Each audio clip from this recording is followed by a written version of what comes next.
Buenas tardes a todos los que están compartiendo este momento del estudio del tiempo, que les voy a dar algunas pequeñas ideas.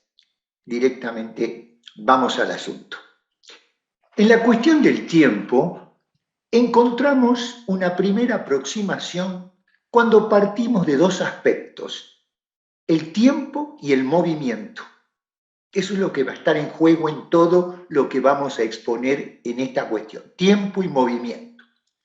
Tratando de ver el tiempo como un objeto, Kant dice que tiene una dimensión. Se imagina el tiempo como una línea que va del futuro infinito al pasado infinito. De un punto de esta línea, somos conscientes siempre solamente de un punto. Y este punto no tiene ninguna dimensión. Y este punto no tiene ninguna dimensión porque aquello a lo que llamamos en el sentido ordinario presente es el pasado inmediato y a veces el futuro próximo. Esto sería verdadero en relación con nuestra percepción ilusoria del tiempo. Pero en realidad la eternidad no es la dimensión infinita del tiempo, sino una perpendicular del tiempo. Porque si la eternidad existe, entonces todo momento es eterno. La línea del tiempo se extiende en ese orden de sucesión de los fenómenos que se encuentran en relación causal, primero la causa, luego el efecto, antes, ahora, después. La línea de la eternidad se extiende perpendicularmente a esa línea. Es imposible comprender la idea del tiempo sin concebir en la imaginación la idea de la eternidad. Del mismo modo, es imposible comprender el espacio sin tener la idea del tiempo. Desde el punto de vista de la eternidad, el tiempo no se diferencia en nada de las otras líneas y dimensiones del espacio, como la longitud, la latitud y la altura.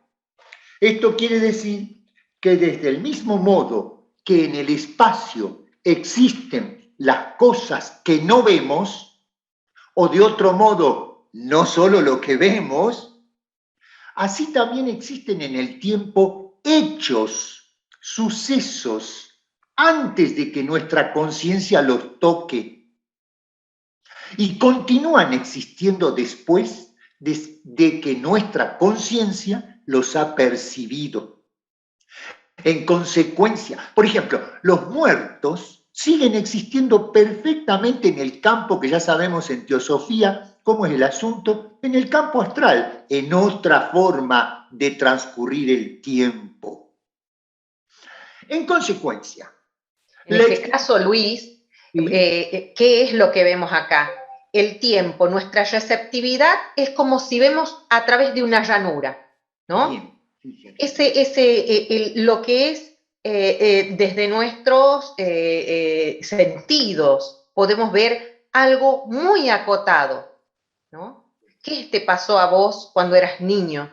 Claro, yo siempre cuento lo que dice Fátima, el asunto que a los 9 años, es muy interesante, yo tuve una especie de percepción que no sabía el niño de 9 años de algo extraño, que fue en un momento de estar jugando a la pelota con los chicos del barrio en Buenos Aires, me doy vuelta y mi cara se extrañó de ver un trozo de la calle que todos los días conocía en mi barrio, pero había algo que siendo la misma calle, no era la misma calle el trozo que yo estaba percibiendo al darme vuelta. Había algo extraño. ¿Qué era eso extraño que una persona que no conoce, no está habituada ni ejercitada a percibir, estaba percibiendo? Que nosotros estamos abarcando con nuestra conciencia en la tercera dimensión en que vivimos solo una parte de un todo mayor donde está contenido eso que nosotros percibimos. Ya lo vamos a volver a ver, un poco viene ahí el mito de la caverna de Platón, que es tan conocido. Que ahí está, que lo pueden ver en este otro, en esta otra filmina, diapositiva. ¿No? Ahora, ¿por qué no podemos ampliar esta ranura? Déjala, ya lo vamos a llegar ahí. ¿No es cierto? En consecuencia, la extensión en el tiempo es la extensión en el espacio desconocido y por lo tanto el tiempo es la cuarta dimensión del espacio. Al hablar eso ya estamos diciendo es aquello que nos permite entrar en el mundo astral, como decimos en teosofía. Es necesario que consideremos al tiempo como una concepción espacial en relación con nuestros dos datos que dice el genial Schopenhauer cuando comienza su mundo como voluntad de representación. El mundo y la conciencia son dos datos que no podemos eludir. Nosotros somos un ser que está entre el mundo y la conciencia. Conciencia considérese como vida psíquica. La idea de tiempo hace su aparición por el conocimiento del mundo por medio de la receptividad sensible. Nosotros, por nuestra receptividad sensible, vemos el mundo como a través de una estrecha ranura, que es lo que vi yo y tuve y no sabía que era de extraño el trozo de la calle que había percibido a los 9 años. Era que estaba cayendo en cuenta sin saber el niño este que todo lo vemos fraccionado, parcial. Este mundo que nos parece tan total, exquisito, que después de esto prácticamente no habría nada más que lo que los sentidos nos dan, sino había sido una sola parte del mundo real y total que no percibimos. Derivado de esto podemos hacernos las siguientes dos preguntas. ¿Qué es lo que explica la existencia en el mundo del movimiento ilusorio? Porque sería todo ilusorio los movimientos que hacemos en este trozo donde vivimos, de la tercera dimensión. Es decir, ¿por qué no vemos a través de esta ranura lo mismo? ¿Por qué detrás de la ranura los cambios producen la ilusión del movimiento? O sea, ¿cómo y en qué forma el foco de nuestra receptividad pasa sobre el mundo de los fenómenos? Porque nosotros vemos solos fenómenos. Pero sabemos bien por la filosofía de Schopenhauer, Kant y compañía que todos los fenómenos proceden de un noumeno, de una idea que está en otro plano. ¿Por qué detrás de la ranura los cambios producen entonces la ilusión del movimiento? O sea, ¿cómo y en qué forma el foco de nuestra receptividad pasa sobre el mundo de los fenómenos? Además, es necesario recordar que por la misma ranura por la que vemos el mundo, nos observamos a nosotros mismos. Y vemos que vemos que en nosotros cambios semejantes a los cambios que se realizan en el resto de las cosas. Esa sería una primera pregunta. ¿Qué hace que veamos este movimiento ilusorio en nuestro plano? La segunda es, ¿por qué no podemos ampliar esta ranura? Porque estamos presos, encerrados siempre con el mito de la caverna, como lo están viendo acá ustedes. Veamos cómo responde Ouspensky, que es de quien he traído todas estas ideas, de su libro Tertium Organum, a estas dos preguntas. Nuestra receptividad en los límites de nuestra observación ordinaria está siempre condicionada en la misma forma y no puede escapar a estas condiciones. Esto significa que nuestra observación está encadenada a un plano que no puede rebasar. A estas condiciones o a este plano, nosotros lo llamamos en el mundo interno la conciencia o el nivel de la conciencia. Y en el mundo externo lo llamamos materia o densidad de la materia. Mundo interno, conciencia; mundo externo, materia o densidad de la materia. Entiéndase que la palabra densidad se usa en conexión con esto, no en el sentido de sólido, líquido y gaseoso, sino en el sentido del plano físico, astral y mental aceptado, como dice muy bien Ouspensky en los comienzos, en 1911 escribió este libro, la terminología empleada por nuestra literatura teosófica. Nuestra vida psíquica ordinaria se desenvuelve en un plano definido de conciencia o materia y nunca lo rebasa. Estamos encadenados, ahí está, en la caverna.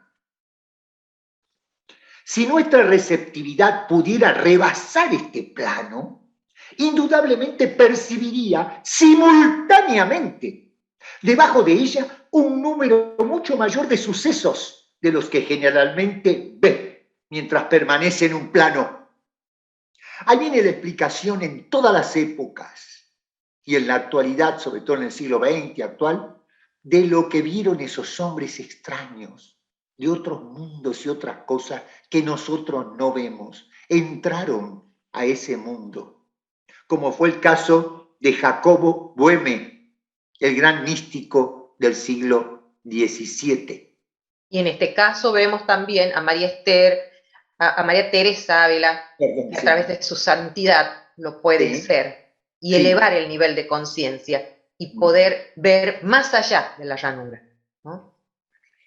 Muy bien, como dice Fátima, ahí está. Ustedes dirán, ¿qué hace la santa ahí? Bueno, hace esto que está diciendo Fátima. Porque estamos condicionados, miren lo que dice, por la misma forma, aferrado a las 3 dimensiones en las que vivimos. Nuestra observación está encadenada a un plano que no puede rebasar, en el plano interno llamado el nivel de la conciencia. ¿A dónde llegó el nivel de la conciencia de Santa Teresa? Muy alto, rompió las leyes, a la que llamamos así en la tercera dimensión, como por ejemplo la ley de la gravedad. Cuando la santa entraba en éxtasis, al diablo la ley de la gravedad. Ya estaba en el otro plano, en la cuarta y vaya a saber en qué otra dimensión superior a la que no tiene acceso el hombre común, estaba levitando. Y esos santos que llevaban a levitar tomado de la mano, creo que era San Martín de Porres, no sé otro, siempre la santidad es la que nos da un paseo por lo que no vemos, pero que ellos sintieron y percibieron. Esta cuestión de, fíjate vos, de hacer ese camino, ¿no? Ahí vemos en la caverna cómo nosotros observamos fenómenos como esas imágenes de lo que en realidad sería la realidad, y es todo un trabajo que en el tema de Gurdjieff va a hablar del cuarto camino. O sea, no solo el camino, esto de retirarse de la vida, ¿no? A través del sacerdocio, ¿no? Sino que este cuarto camino, nosotros con nuestra vida, con todo aquello que nosotros vivimos, podemos hacerlos a través de un trabajo personal. Me gusta eso, muy bueno, Fati, lo que dices, el famoso trabajo, como habla esa gente del cuarto camino, por ejemplo, ¿no? Ellos dicen así, hacer el trabajo. El que no hace el trabajo vive en el mundo donde le suceden las cosas, en la prisión en cual estamos, en la tercera dimensión. Sigo un poquito, para que no nos pasemos del tiempo también, ¿no? Dice, sí, puede pasar, pero no, déjalo, sí. Nuestra vida psíquica ordinaria entonces se desenvuelve en un plano definido de conciencia o materia y nunca lo rebasa, estamos prisioneros. Si nuestra receptividad pudiera rebasar este plano, indudablemente percibiría simultáneamente debajo de ella, habíamos dicho, un número mucho mayor de sucesos de los que generalmente ve mientras permanece en un plano. Del mismo modo que un hombre, subiendo a una montaña o volando en un globo, empieza a ver simultáneamente desde el primer momento muchas cosas que es imposible ver simultáneamente de una sola mirada desde abajo. Por ejemplo, el movimiento de dos trenes que van uno en dirección opuesta al otro y entre los cuales se producirá un choque. Ya lo puede ver de antemano si asciende. El acercamiento de un destacamento enemigo a un campamento que duerme, dos ciudades divididas por un puente, etc. Así también la conciencia levantándose sobre el plano entonces en el que funciona ordinariamente debe ver simultáneamente los acontecimientos que para la conciencia ordinaria de la tercera dimensión están divididos en periodos de tiempo. Momento del avance, momento del encuentro y la batalla que lleva a cabo. Todo separado, fragmentado, que es el tiempo en que estamos presos en la tercera dimensión. Estos serán los hechos que la conciencia ordinaria nunca ve juntos, como la causa y el efecto, el trabajo y el pago por él, el crimen y el castigo, el movimiento de trenes que van en dirección contraria y el choque, el acercamiento del enemigo y la batalla, el amanecer y el atardecer, la mañana y la tarde, el día y la noche, la primavera, el otoño, el verano y el invierno, todos juntos, el nacimiento y la muerte de un hombre. Si ustedes notan, ahí está la base de la gente que siendo honesta puede prever el futuro. Es gente que se eleva en su conciencia por algún método y sobre todo con la glándula pineal, probablemente el sexto sentido, a percibir por elevación de conciencia cosas que nosotros percibimos separadas, consecutivas, teniendo que caer en la ley de la causa y el efecto. Incluso esas apariciones en los campos de guerra que han ocurrido en Europa hasta el día de hoy, batallas que hace 400, 500 años o más tuvieron efecto, hoy algunos dotados un poco de espionaje, digamos, o vislumbre de las otras dimensiones, algunos sienten todavía en los campos de hoy algunos sonidos, ruidos, quejidos, palabras de las batallas que tuvieron. O sea que esto podría servir, estudiado científicamente con lo que pasa cuando subimos los grados de la conciencia, ¿no es cierto? Y podemos acceder a una realidad muy amplia que rebasa lo ordinariamente alrededor de cualquier fenómeno con que nos movemos en esta tercera dimensión en que estamos atrapados. Luis, y nosotros podemos también hacer referencia a muchos pueblos, o algunos pueblos que han desaparecido. Nosotros decimos, bueno, ¿qué pasaron con los mayas? ¿Qué pasaron con civilizaciones enteras, ¿no? Donde ese ángulo de visión que nosotros tenemos ahora no nos permite ver digamos, el desarrollo de toda de esta población en otra dimensión. Cultura, y fíjate entonces, el tiempo me va a permitir a mí poder darme cuenta del espacio y del movimiento. Efectivamente, muy bien, Fátima, como lo dices, exactamente todos esos misterios que tiene incluso Madame Blavatsky, ella dice en una parte, creo que acá lo tengo tomado, la querida Madame de nuestra sociedad, ¿no es cierto? Que el tiempo es una medida más y no es separado como distinto como nosotros lo vemos, de las otras tres dimensiones, largo, ancho y alto, y profundidad, la profundidad, el largo y ancho, ¿no? Las tres y el tiempo. El tiempo es una más, que nosotros la vemos lamentablemente para entender los fenómenos como algo separado, algo extraño que escapa a nuestra comprensión de una manera un poco esquiva. El ángulo de visión entonces aumentará en este ascenso, como estábamos viendo al ascender, el momento se extenderá. Es decir, el tiempo se vuelve espacio y ya nos encontramos en la cuarta dimensión.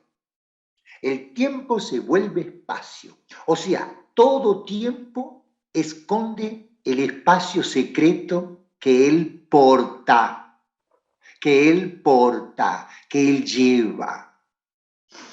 Si nos imaginamos una receptividad que se encuentra en un nivel superior al de nuestra conciencia, que posea un ángulo de vista más amplio, como hemos visto, tendremos una receptividad que podrá aprehender como algo simultáneo, es decir, como un momento, todo lo que nos pasa, todo lo que pasa para nosotros en una cierta longitud de tiempo, ya sea minutos, horas, un día o un mes, todo junto.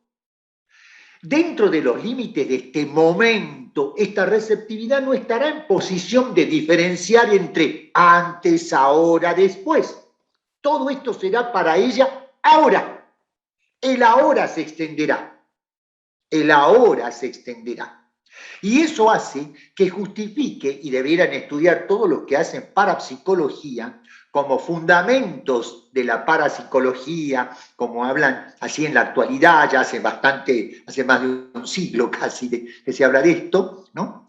El asunto de la cuestión que sostiene ese extraño predecir de ciertas personas como Nostradamus. Ellos entraron en ese nivel y veían ahora lo que iba a ocurrir. Nosotros ni nos podemos dar cuenta, más que cuando ha pasado en el tiempo longitudinal que nos mata en esta tercera de estudio de fenómenos, y decimos, mira, esto ya lo había dicho Nostradamus. Porque Nostradamus es lo que hacen, Luis, el tema de las personas que curan enfermedades. Bien. Une la persona enferma, el tiempo y une a la persona sana. Entonces uno dice, es milagroso, ¿no? No sé, Luis, si... Sí. Lo que dice Fátima es nada más ni nada menos las curaciones que realizan ciertas personas que tienen esta capacidad. Porque ahí viene otra cuestión que ya vamos a entrar, que nosotros, quisiera que no termine por ahí, como este tema es tan amplio y tan delicado, me hagan acordar para que hable de este tema que está tan en moda de la tierra plana en la actualidad, que todos se ríen de la tierra plana. Ya van a ver el asunto de la tierra plana y la tierra esférica, cómo la estamos manejando. Buenísimo la intervención de Fátima. Sigo. Pero para que esto suceda, que la hora se extienda, sería necesario que nos liberáramos de la materia. ¿Se acuerdan que son las dos la constitución de la conciencia y la materia? Porque la materia no es otra cosa que las condiciones del espacio y el tiempo en que vivimos. De aquí se desprende la pregunta, ¿puede dejar la conciencia las condiciones de una existencia material dada sin sufrir ella misma cambios fundamentales o sin desaparecer, como a veces ocurrió, como afirman los hombres de criterio positivista con la ley de la relatividad? Pues bien, acá hay otra cuestión. En Chile ocurrió un caso muy conocido de un cabo del ejército que ante una visión de un ovni se acercó demasiado en el grupo que estaba persiguiendo porque fue algo terrible, no me acuerdo, pero hace unos años y es muy conocido el caso, se acercó y le dijeron, por favor no avance más, y él siguió avanzando y en un momento dado desapareció de la vista de ellos, desapareció. Fue como una muestra de esto que hablamos. A los 20 minutos o a la media hora, al breve tiempo, volvió a aparecer, también como de la nada. Pero ¿saben con qué detalle? La barba era más o menos de 3 semanas y habían pasado minutos. ¿Qué les parece la relatividad del tiempo en el caso de ese cabo del ejército chileno? También podemos recordar lo que ha sido el proyecto Filadelfia. Bien, que ya lo iba a tratar enseguida, ¿sí? ¿Cómo no? Ya lo vamos a ver, como nos recuerda muy bien Fátima. Sigo, sí, pásala un poquito, a ver. Sí, puede ser. Esta es una cuestión discutible. El autor, o sea, Ouspensky, estamos tratando el libro El Tertium Organum, sobre todo basado en él, en este gran pensador que fue Ouspensky, da otra parte del libro ejemplos y pruebas en apoyo sobre la idea de que nuestra conciencia puede dejar las condiciones de una materialidad dada. El autor añade que por el momento desea establecer qué es lo que debe suceder en la realización de este paso.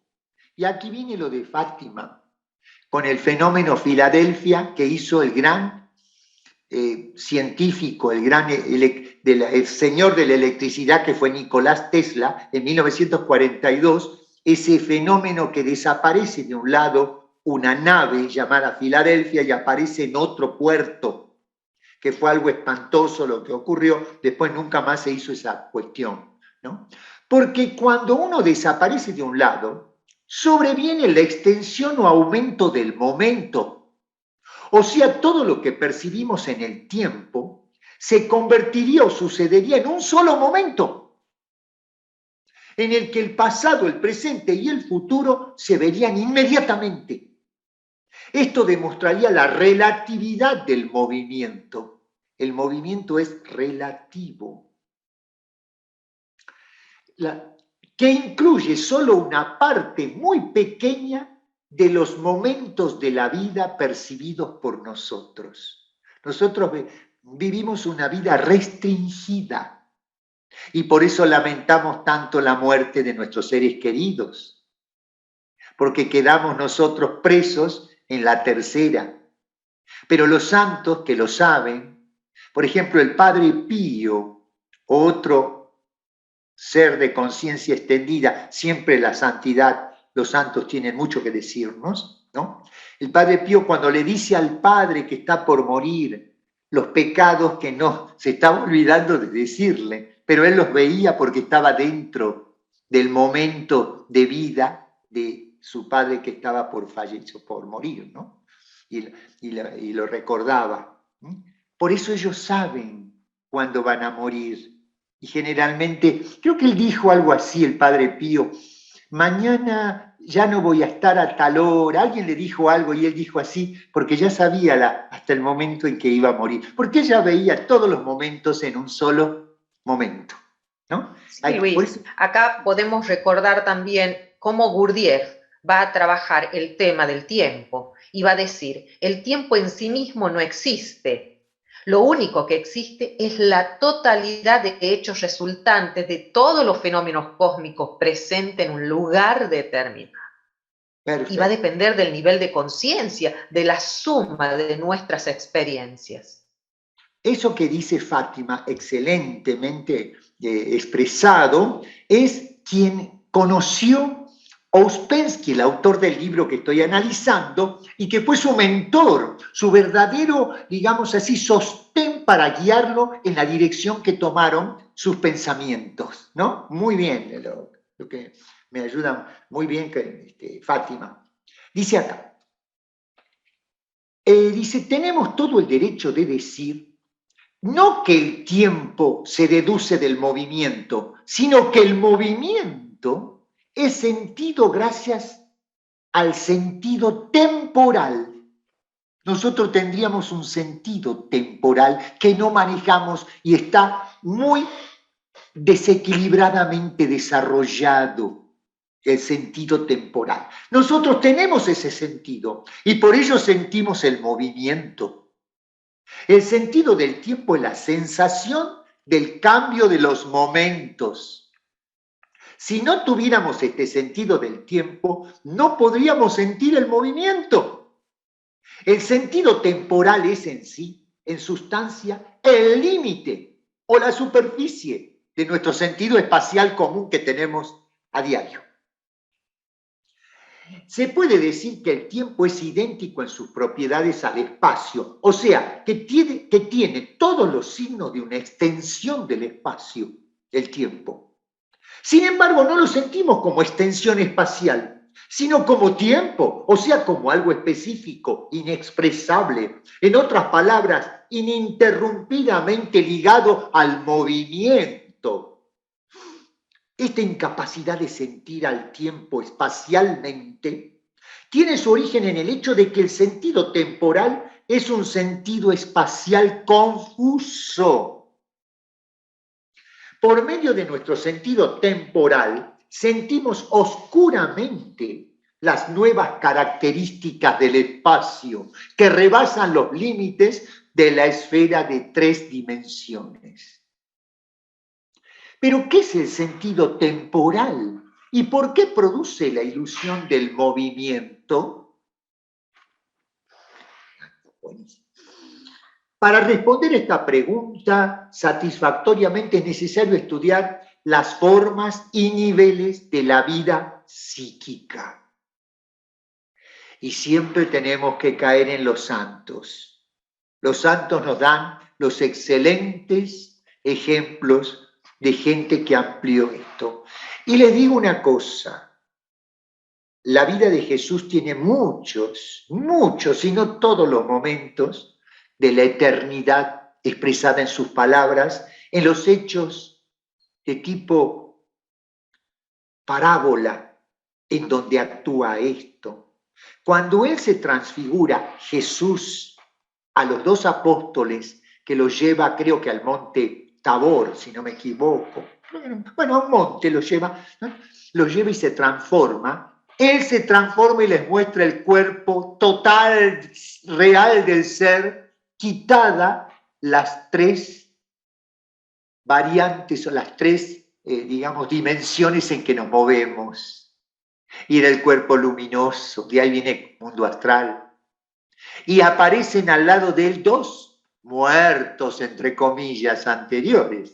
No sé si ustedes recuerdan, creo que era Moisés uno y Elías el otro, si mal no recuerdo. Pero eran 2 muertos que estaban tan vivos como él, porque ahí estaban completamente vivos. Y luego termina ese momento, ese pequeño paseo, por lo que lo lleva a los 2 apóstoles a percibir algo que muy pocos perciben, ¿no es cierto? O sea, depende de la vida psíquica. Los santos que viven en esa constante amplitud de conciencia en la búsqueda de Dios, al cual aman infinitamente, son nuestros ejemplos. Ahí tenemos por qué una Hildegard von Bingen, una gran mística alemana del siglo XIII, escribió todo un libro sobre el uso de las hierbas, para qué servían, siendo que ella no había ido a ninguna universidad, porque en ese mundo mayor se da aquello que dijo Jesús: buscad el reino de Dios, o sea, la amplitud de conciencia al máximo para unir a la conciencia divina. Y lo demás se os dará por añadidura. No dijo, lo demás se os dará cuando busquéis en la Universidad de Florencia o de Padua o de Bolonia, fueron las primeras universidades del mundo, ahí encontraréis, no dijo eso, que van a conseguirlo en una universidad que no existían en la época de Jesús, no, lo demás viene solo por el alto nivel de conciencia. Bien. Y Luis, entonces, podemos nosotros recordar un poco lo que Ouspensky también nos hace reflexionar con respecto a este desarrollo de la conciencia. O sea, si nuestro desarrollo de la conciencia, si no lo hacemos, vamos a ver solamente la ranura. Pero, ¿qué es lo que nos sugiere Ouspensky? Que el desarrollo de la conciencia no puede comenzar basado en las mentiras que uno se hace decir a sí mismo. Muy bien, así es. Vivimos en la ilusión. En realidad vivimos en un mundito de mentiritas. Vamos a ser buenos, no tan malos, de mentiritas. ¿Por qué? Porque siempre describimos fenómenos, nunca el nómeno, como dice nuestro querido y genial Schopenhauer, que lo expresa perfectamente en 4 páginas en ese libro que escribió antes de morir, ampliado, fantástico, que se llama Algunas aproximaciones a la diferencia que hay entre el fenómeno y el noumeno, ¿no? Sí. Porque acá tenemos algo. El yo entre comillas lo pone, pero con el tiempo, ¿no? Con el tiempo. Sí. El yo, que es una magnitud complicada, y dentro de ella se desarrolla un movimiento continuo. Respecto de este asunto del movimiento, el autor hablará más tarde, o sea, Ouspensky, pero es lo que provoca este movimiento en nuestro interior, el que da origen a la ilusión de movimiento alrededor de nosotros, del movimiento en el mundo material, ¿no? En el mundo material tal como lo vemos estructurado en esta forma. Eso es. La cuarta, entonces, dimensión, chicos, es muy importante, hay que buscarla en el tiempo. Nadie puede entrar a la cuarta si de alguna manera no transforma el desafío que el asunto del tiempo tiene en estas cuestiones. Por eso el libro, fíjense, tan interesante de Ouspensky, el Tertium Organum, o sea, el tercer órgano, que ya les voy a decir por qué se llamó así. Por este motivo que ahora les digo. Si habla del tercer órgano, es que hubo antes un segundo y un primero. ¿O no? Es así. ¿Saben con qué frase empieza el capítulo primero del Tertium Organum? Con una palabra de nuestra querida maestra Blavatsky. Dice así: aprended a discernir lo real de lo falso. Y en esas palabritas tan sencillitas, tomada de la voz del silencio de Madame Blavatsky, está todo lo que desarrolla este genial pensador Ouspensky, que es una exquisitez ese libro. Yo se los recomiendo y está lo he visto en la biblioteca de San Rafael, para los que van a las escuelas de verano, a nuestras reuniones de teosofía. Está lleno de polvo porque nadie, parece que lo ven poco, no lo ven nada casi, pero se lo recomiendo porque es lo más exquisito como manual de aprendizaje de este asunto del tiempo. Porque además cita una parte donde dice de la Biblia, y ya no habrá más tiempo, dice en la Biblia. Ya no habrá más tiempo quiere decir que la persona habrá ampliado su conciencia a tal nivel que el tiempo se habrá vuelto espacio y nos habrá hecho la verdadera dimensión de nuestra casa, que no es de 3 como la que vivimos, sino de 4, la cuarta dimensión. Se llama el Tertium Organum, el libro donde están estas cosas que yo les acabo de mencionar, porque antes de esto, y en la etapa histórica del pensamiento filosófico sobre todo, el primer órgano se llamó el órgano de Aristóteles, el órgano de Aristóteles, el que después de varios siglos, en el siglo en el siglo XVII, escribe Francis Bacon, el Novum Organum, para ampliar lo que dice el primer órgano de Aristóteles, donde ya entra el tiempo, cosa que en el de Aristóteles no. El de Aristóteles simplemente presenta las cosas en un cierto orden, pero el de Francis Bacon, que fue el que indujo el método experimental que tanto se vanagloria en por supuesto, en nuestra ciencia, porque fue muy útil de la observación y etcétera, etcétera, ¿no? Las cosas ya están tomadas con el tiempo, que indica experimentación, espera de encontrar cosas en ese tiempo, etcétera. Y el Tertium Organum pretende ser el libro de Ouspensky como complemento a esos otros dos en el tiempo. El de Aristóteles, el de Francis Bacon y el de Ouspensky, 1911. Como es tan reciente y tan tremendo lo que abarca, todavía no se le ha dado la utilidad. Lo menciona algo nuestro querido escritor Borges en sus ficciones, no me acuerdo en qué parte, Borges lo menciona. Algo le debe haber picado a este gran escritor para que lo mencione. Y allí habla, este pretende ser, al comienzo dice Ouspensky, el tercer canon del pensamiento. Pero primero existió, dice, el órgano, luego el novum organum, y por último el tertium organum, que sería un poco lo que él trata de introducir con este texto. Pero hay un detalle, el tercero existía antes del primero. El tercero existía antes del primero.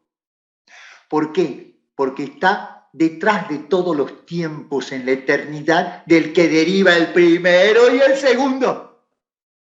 Trastoca esa cadena causal que encontramos en todos los textos de cualquier asignatura, de cualquier materia, de cualquier desarrollo de pensamiento humano. Pero existía el tercero. ¿Por qué?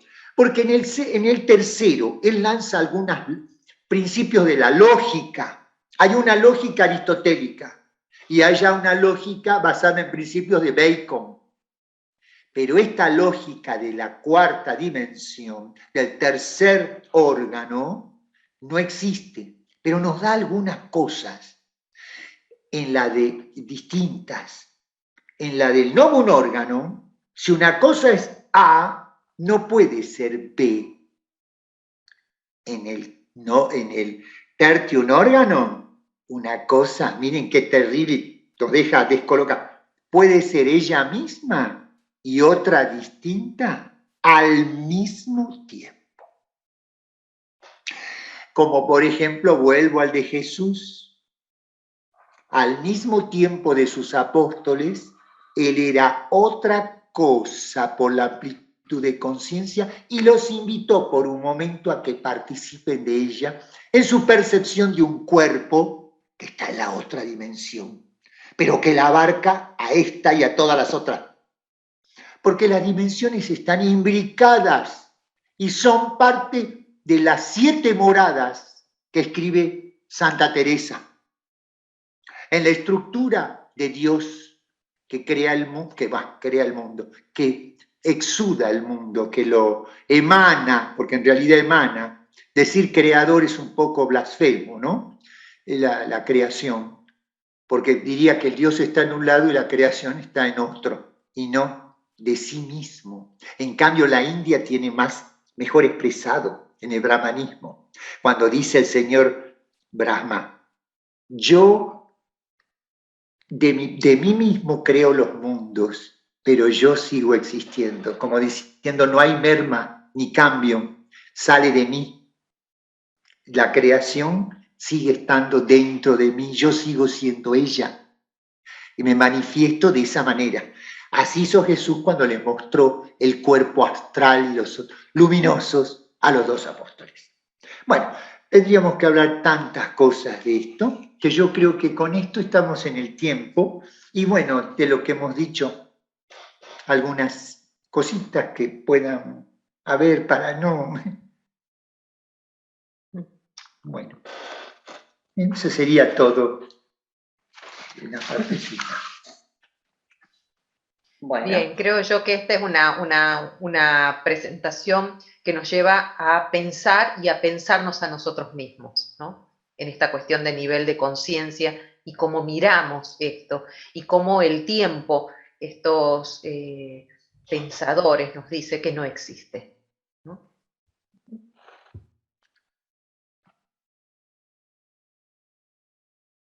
Está justo en el tiempo.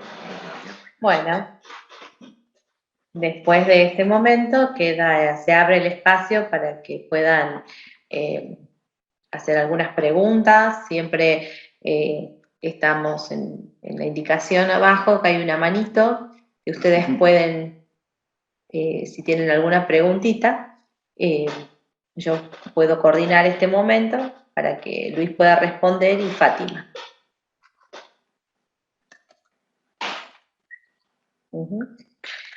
Bien, ahí tenemos a Juan Pablo. Te lo veo, a A Juan ver. Pablo. Desactivate, Juan, para que puedas expresarte. No se te escucha. Ay, no se escucha. No, tenés el micrófono apagado. ¿Escucha? Ahora sí. Ahora. Me vino a la mente tratar de entender el porqué de la tercera dimensión, existiendo una cuarta. ¿Cómo serían las decisiones de los seres si conociesen, en una cuarta dimensión, conociesen el principio y el fin? ¿Habría posibilidad de elección?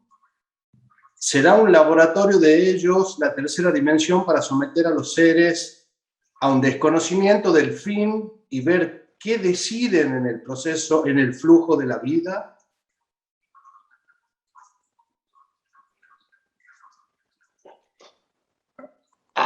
Ya está, ¿no? A mí se me ocurre lo siguiente. Si todo procede del uno, ¿no es una manera que esos muchos que proceden del uno, del absoluto, le devuelvan lo que pudo haber llevado a cabo en la creación de lo que debajo del uno se hizo muchos, para volver a recuperar de los muchos el uno, la unidad? Es una especie, yo diría, del juego de Dios. El juego de Dios donde cada partícula que va cayendo de un plano al otro de los 7, como esas maquinitas, ¿han visto que tira la bolita y va cayendo, y según donde va, hasta que al último se va en el agujero negro del juego? Así hay los agujeros negros. En realidad, yo así lo veo. Sería monótono si lo uno permaneciera siempre uno. Yo pienso que Dios no es que estuvo obligado, o el absoluto, si quieren, a crear cosas limitadas, porque si Él es todo, si algo parte de Él va a ser parte, no puede haber dos absolutos. Todo lo que parte de Él ya está limitado, aunque Él no lo quisiera, estaría limitado, porque Él lo es todo, ¿no? Entonces, por ejemplo, y volviendo a Santa Teresa tenía algo raro, que a veces a Jesús lo veía en cuerpo, en carne, como también lo vio Paramahansa Yogananda a su maestro Yukteswar. En la autobiografía de un yogi lo dice, lo vio en carne y hueso. Pero a veces Santa Teresa, lo veía a Dios sin verlo, pero sabía que estaba. No siempre aparecía de la misma manera. O sea, Dios o el absoluto usaba el ropaje de determinado estado de percepción consciente de la santa. Y ustedes saben que eso casi le costó la vida, porque la iglesia lo tomó a mal, que eso de que a veces no lo veía. Hasta que menos mal que su mentor, no me acuerdo cuál de sus grandes, descubrió en un libro de San Agustín, creo que de San Agustín, la misma experiencia. Teresa en el siglo XVI. Y eso la salvó a la santa. Esa diferencia de verla con cuerpo como nosotros, o no ver al Jesús con él, eso está indicando los niveles. Aparecía el Dios absoluto, digamos, del misticismo de Teresa, de distinta manera. Por eso no hay un castigo de ponernos en la caverna. ¿Saben qué es? Un desafío para que en medio de la materia, en distintas expresiones de sustancialidad, el hombre encuentre medios para superarlos e ir siempre a la unidad de la cual todo procede. Esa es la única respuesta que se me ocurre a tu pregunta, ¿no, Juan Pablo? Si alguien más quiere, por favor, interesante, muy rico, y tiene que partir de mucha experiencia en esto. Les recomiendo el libro Desempolvéenlo de San Rafael y léanlo. Qué lástima que no puedo estar por ahí me encantaría hacer una lectura así, de guía, porque es un libro maravilloso. Hay otros también, ¿eh? Hay otros. Sí. No sé si alguien más. Está bien, Juan Pablo. Hay unas preguntas en la parte de texto, me atrevo a leerlas. La señora Lidia dice, gracias, me encantó. ¿Podría ampliar las 7 moradas? Algo sobre las 7 moradas. Le recomendaría, bueno, hay que leer las obras, está en las obras completas de Santa Teresa, Mis Moradas. Ella habla de las 7, que son los 7 planos. Por supuesto que resulta, señora, que me pregunta esto, ¿no? Un poco el castellano, un poco antiguo, pero no importa, uno se habitúa, ¿no? Está que en el castellano que hablaban hace 500 años no era exacto como el de ahora, pero eso no quita, yo se lo recomiendo que lo lea. Yo estaba por hacer unos escritos de comentarios de justamente los 7 planos que describe Santa Teresa. Otra pregunta de Patricia Chávez dice, ¿por qué el tiempo para uno es eterno y para otros no? Por su nivel de conciencia. Por su nivel de conciencia. Si elevamos la conciencia, la eternidad será nuestra aliada. Pero si mantenemos nuestra conciencia en el plano de la tercera dimensión, o sea, depende de nosotros, de aquello que se llama voluntad. Despertad de nuestro querido y siempre recordado Schopenhauer, ¿no? Con la voluntad, señora, no sé quién me hace la pregunta. ¿El nombre del libro cómo se llama? Repetir el nombre del libro. Elena Ortiz pregunta. ¿Puede repetir el nombre del libro? ¿De cuál libro? Porque como hablé de las obras de Teresa, del Tertium. La voz del silencio me parece que podrá ser. No, también cité varios, por eso. De Uruguay. ¿Qué libro, señora? Dígame concretamente a cuál se refiere. El que aconsejó hace poquito, recién, de que leamos. Tertium Organum. Tertium Organum, lo voy a anotar.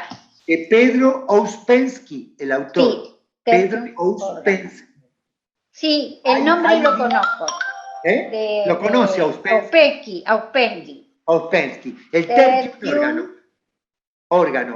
Y le recomiendo otro que continúa ese. Espere que escriba ¿Cómo no? Sí. Organum.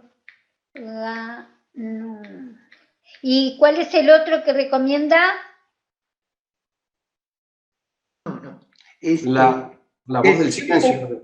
Perdón, el tiempo vivo y la integración de la vida.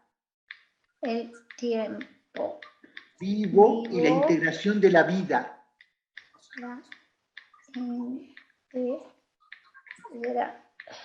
De Maurice, se escribe Maurice, se pronuncia Maurice, se escribe Nicole, con doble L final, Nicole. El tiempo vivo y la integración de la vida.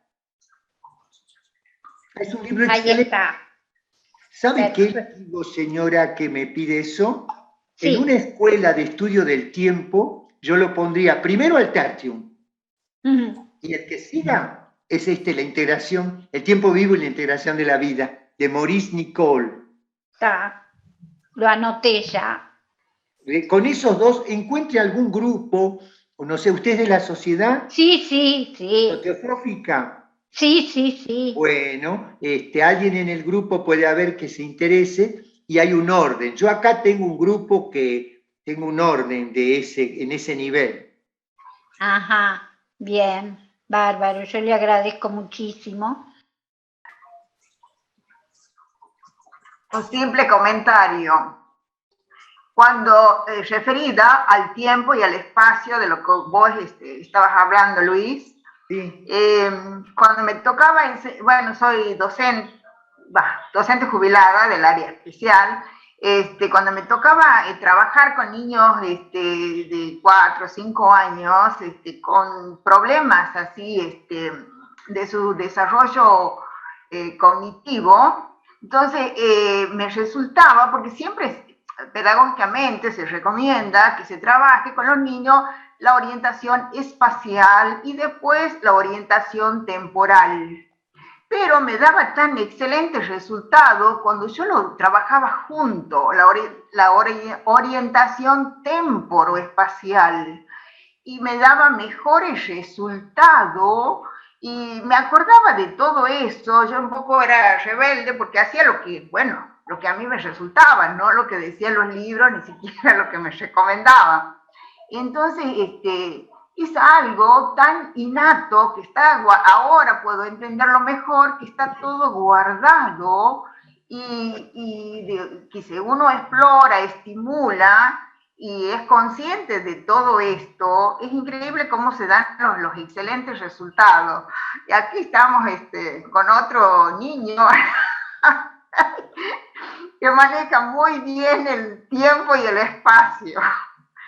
Eso quería comentarte, le digo que acertado que estaban estas personas sobre lo que hablaban del tiempo y del espacio, y que uno lo ha podido aplicar y ha tenido la experiencia. Te agradezco mucho, Luis, los felicito a los dos, hermosa la exposición, muy simple, digamos, las ilustraciones fantásticas, y que bueno, muchas gracias. Bueno, nada más. Muchas gracias. Sí. Gracias. Al pelo, Eva.